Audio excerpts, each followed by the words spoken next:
Hello everyone मु शुभम आपण मानक स्वागत करुच्ची एसपी एजुकेशन यूट्यूब चैनल को पिला माने आज आम आलोचना करवा 9th क्लास नवम क्लास इतिहास बही नवम श्रेणी इतिहास बही चतुर्थ पाठ जोटा कि प्रथम अध्याय चतुर्थ पाठ शांति पाई प्रारंभिक उद्यम जातिसंघ पिला माने आज ये वीडियो संपूर्ण रूपे आम आलोचना करदेबा यही चतुर्थ पाठर संपूर्ण क्वेश्चन आंसर तो कई वीडियो को स्किप करबनी आरंभ रू शेष जाए देखी नब तो चलो पिला माने आरंभ करवा।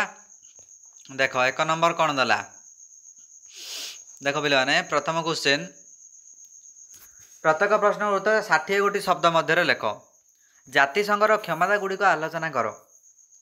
जातिसंघ परिषद अनेक गुरुत्वपूर्ण क्षमतार अधिकारी थिला निम्न रे क्षमता गुड़िकर आलोचना करा जायछि। देख पिलाने कौन कौन देला प्रथम पॉइंट राष्ट्रगुड़िक मध्य बद गुड़ी को शांतिपूर्ण भाव में समाधान करने परिषदर मुख्य कार्य एवं एथिपाई आवश्यक हेले आंतर्जातिक सम्मेलन डाकिबा मध्य यार अधिकार थिला। कौन सदस्य राष्ट्र चुक्ति पालन में अवहेला कले ताकू परिषद जातिसंघर सभ्य पदरू वंचित करुला। 3 नंबर पॉइंट देला अहेतुक आक्रमणकारी राष्ट्र विरुद्ध में सामरिक कार्यानुष्ठान ग्रहण करने अधिकार परिषदर थिला। यही सब काम थिला तार। नेक्स्ट देला पिलाने ख नंबर स्थायी आंतर्जातिक न्यायालय किपरि गठित होइतिला यार कार्यगुड़िक कौन थिला। देख पिला माने प्रथम पॉइंट स्थायी आंतर्जातिक न्यायालय 1922 मसीहा फेब्रुआरी 15 तारीख नेदरलैंड हेग ठारे प्रतिष्ठित होइतिला। हेतु रखियो पिला माने 1922 फेब्रुआरी 15 आरंभ समय एथिरे 11 जन विचारपति और 4 जन उपविचारपति थिले। 1930 मसीहा बेल को यार विचारपति संख्या 15 को वृद्धि होइतिला एवं 1936 मसीह उपविचारपति पद उच्छेद करा जायतिला माने उपविचारपति पदटी को उठाई दिया जायतिला।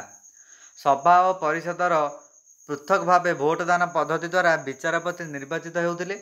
निर्वाचित होगापाई उभय गृह निरंकुश संख्या गरिष्ठता मत हासिल करने आवश्यक थिला माने कौन से आयत नथिला निरंकुश थिला।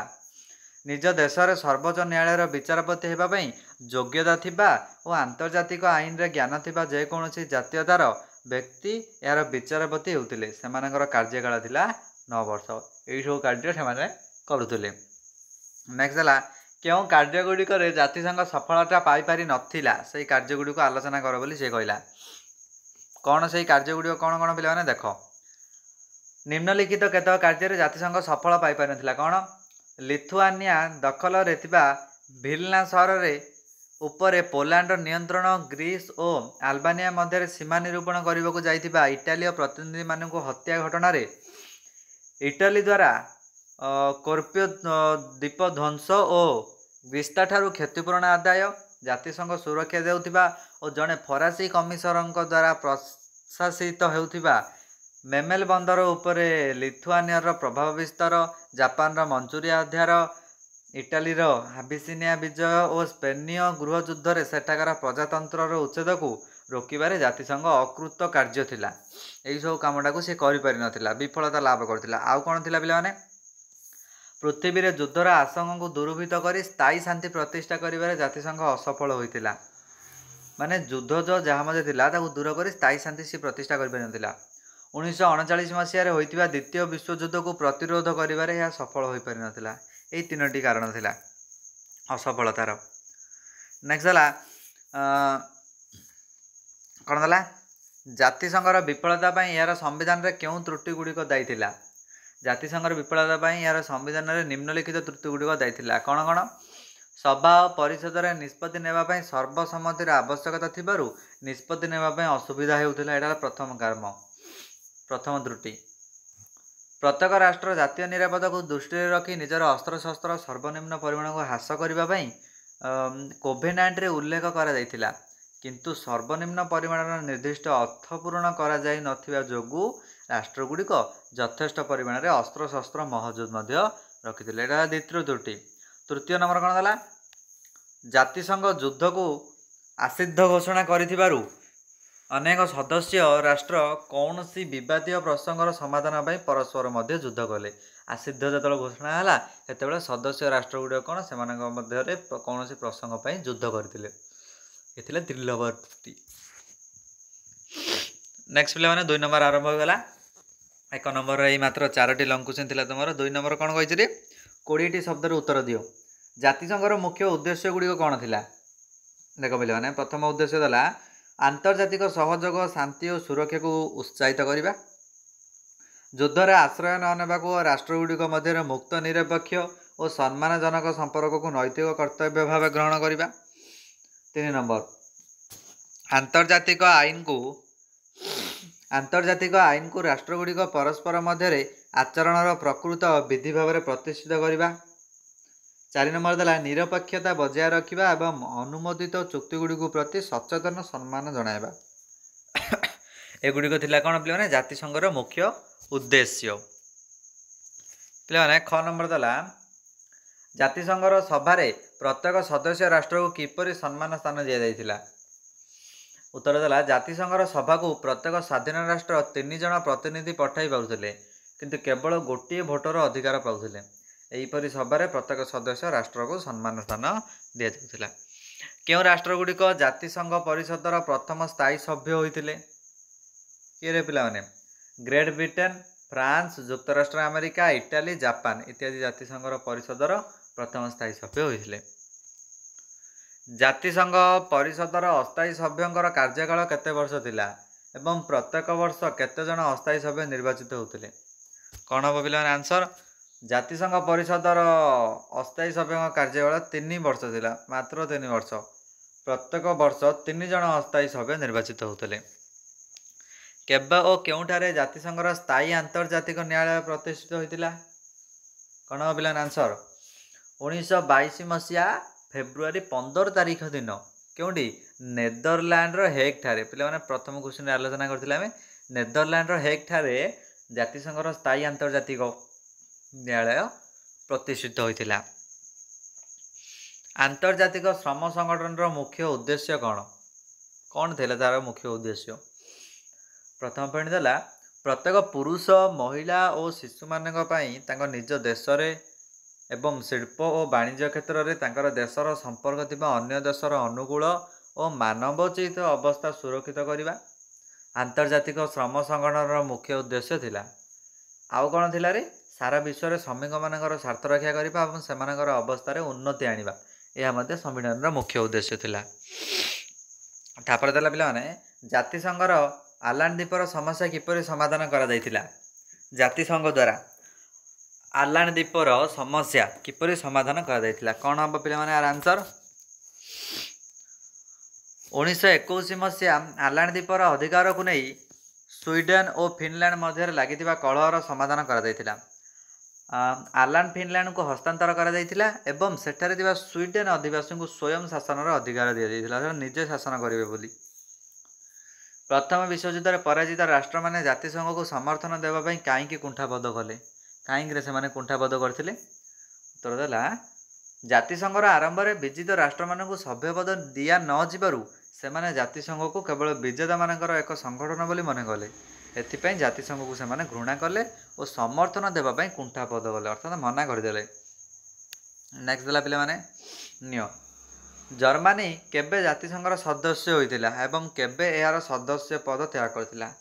ଜର୍ମାନୀ 1926 ମସିହାରେ ସଦସ୍ୟ ହୋଇଥିଲା ଏବଂ 1933 ମସିହାରେ ହିଟଲରଙ୍କର ଉତ୍ଥାନ ପରେ ସଦସ୍ୟ ପଦ ତ୍ୟାଗ କରିଥିଲା। ଦୁଇଟି ଯାକ ହେତୁ ରଖିବ ପିଲାମାନେ, 1926 1933, ମାତ୍ର 7 ବର୍ଷ ଡିଫରେନ୍ସ। ନେକ୍ସଟ ଦେଲା ପିଲାମାନେ ବିଟ୍ କ୍ୱେଶ୍ଚିନ୍। 3 ନମ୍ବର ଆସିଲା ତୁମର ଗୋଟିଏ ବାକ୍ୟରେ ଉତ୍ତର ଲେଖ। ତ ପିଲାମାନେ ଦେଖ ପ୍ରଥମ କ୍ୱେଶ୍ଚିନ୍ କ କେବେ ପ୍ୟାରିସ ସମ୍ମିଳନୀରେ ଜାତିସଂଘ କୋଭେନାଣ୍ଟର ଚିଠା ଗୃହୀତ ହୋଇଥିଲା? କେବେରେ ପିଲାମାନେ? ଆନ୍ସର ହେଇଯିବ 1919 ଏପ୍ରିଲ 28। କେବେ? 1919 ଏପ୍ରିଲ 28 ତାରିଖ ହେଲା। ନେକ୍ସଟ ଦେଲା ଜାତିସଂଘ କେବେ ଆନୁଷ୍ଠାନିକ ଭାବେ ପ୍ରତିଷ୍ଠିତ ହେଲା? କେବେ? 1920 ମସିହା ଜାନୁଆରୀ 10। 1920 ଜାନୁଆରୀ 10 ତାରିଖ ହେଲା।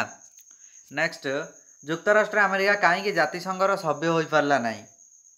ଯୁକ୍ତରାଷ୍ଟ୍ର ଆମେରିକା କାହିଁକି ଜାତିସଂଘର ସଭ୍ୟ ହୋଇପାରିଲା ନାହିଁ?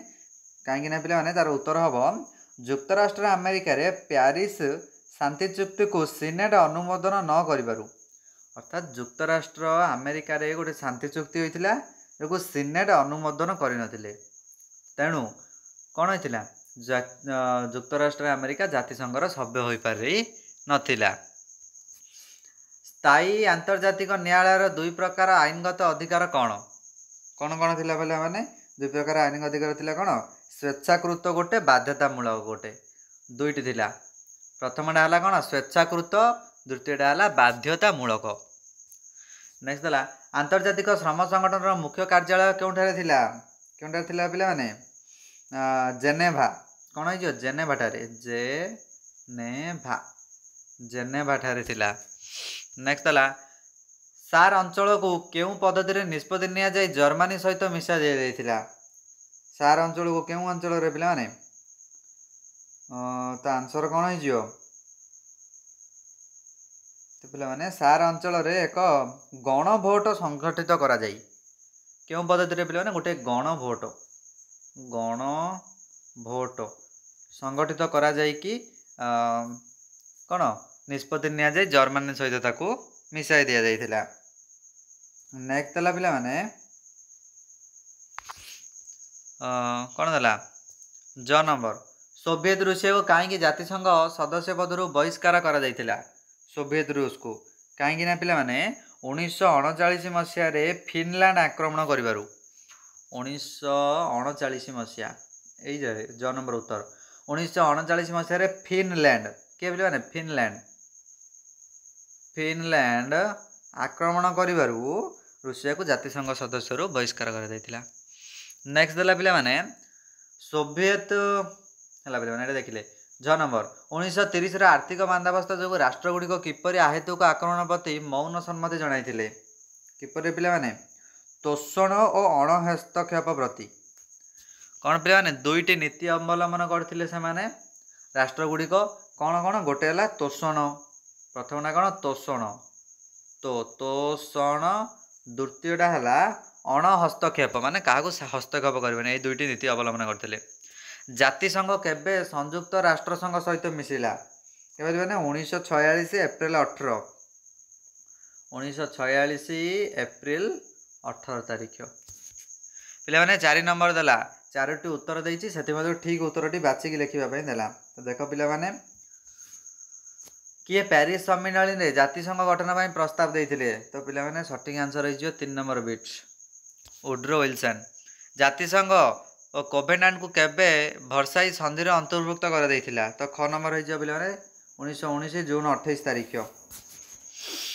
ନେକ୍ସଟ ହେଲା 4 ନମ୍ବର, ନୂତନ ରାଷ୍ଟ୍ରକୁ ସଭ୍ୟପଦ ଦେବା ପାଇଁ ଅତିକମ୍ରେ ସଭାର କେତେ ସଭ୍ୟଙ୍କ ସମର୍ଥନ ଆବଶ୍ୟକ ଥିଲା? କେତେ? 2/3। ରୁଷିଆ କେବେ ଜାତିସଂଘ ସଦସ୍ୟର ସ୍ଥାୟୀ ସଭ୍ୟ ହୋଇଥିଲା? ଘଡ଼ା କେବେ ହେଇଯିବ ପିଲାମାନେ? ଆନ୍ସର ହେଇଯିବ ଆମର 1934, 2। ଜାତିସଂଘର ସଚିବାଳୟ କେଉଁଠାରେ ଅବସ୍ଥିତ ଥିଲା? ଜାତିସଂଘର ସଚିବାଳୟ କେଉଁଠି ଅବସ୍ଥିତ ଥିଲା ରେ ପିଲାମାନେ? ଜେନେଭାଠାରେ। ସ୍ଥାୟୀ ଆନ୍ତର୍ଜାତିକ ନ୍ୟାୟାଳୟର ବିଚାରପତିଙ୍କର କାର୍ଯ୍ୟକାଳ କେତେ ବର୍ଷ ଥିଲା? କେତେ ବର୍ଷ? 9 ବର୍ଷ ଥିଲା। ଆନ୍ତର୍ଜାତିକ ଶ୍ରମ ସଂଗଠନର ଶାସନ ନିୟନ୍ତ୍ରକ ଦଳରେ କେତେ ଜଣ ସଦସ୍ୟ ରହିଥିଲେ? କେତେ ଜଣ ଥିଲେ ପିଲାମାନେ? 32 ଜଣ। କେତେ ଜଣ? 32। କଲମ୍ବିଆକୁ ହସ୍ତାନ୍ତର କରିଥିବା କେଉଁ ସହରରୁ ପେରୁ 1933ରେ ପୁନଃ ଅଧିକାର କରିଥିଲେ? କେଉଁ ସହରରେ ପିଲାମାନେ? ସେଇ ସହର ଥିଲା ଲେଟିସିଆ। କେଉଁ ସହର? ଲେଟିସିଆ।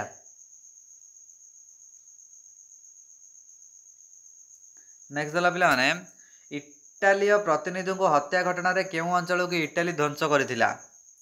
କ'ଣ ହବ ଆନ୍ସର ପିଲାମାନେ? ଆର 6 ନମ୍ବର ଆନ୍ସର ହେଇଯିବ ଆମର କର୍ଫ୍ୟୁ ଦ୍ୱୀପ। କେଉଁ ଦ୍ୱୀପ? କର୍ଫ୍ୟୁ। ଇଟାଲୀ କେବେ ଜାତିସଂଘ ସଦସ୍ୟ ପଦ ଛାଡ଼ି ଦେଇଥିଲା? କେବେ ଥିଲା ପିଲାମାନେ? ଆନ୍ସର ହେଇଯିବ 1937 ମସିହା। ପିଲାମାନେ 1936 ମସିହା। କେବେ? 1936 ମସିହା। ତ ପିଲାମାନେ ସରିଲା। ଆଜି ଆମେ ଆଲୋଚନା କଲେ କ'ଣ? ନବମ ଶ୍ରେଣୀର ଇତିହାସ ବହିର ପ୍ରଥମ ଅଧ୍ୟାୟର 4ର୍ଥ ପାଠ ସମ୍ପୂର୍ଣ୍ଣ ଆଲୋଚନା କରାଗଲା ପ୍ରଶ୍ନ ଉତ୍ତର। ଆଜି ପାଇଁ ଏତିକି ରଖିବା। Thank you.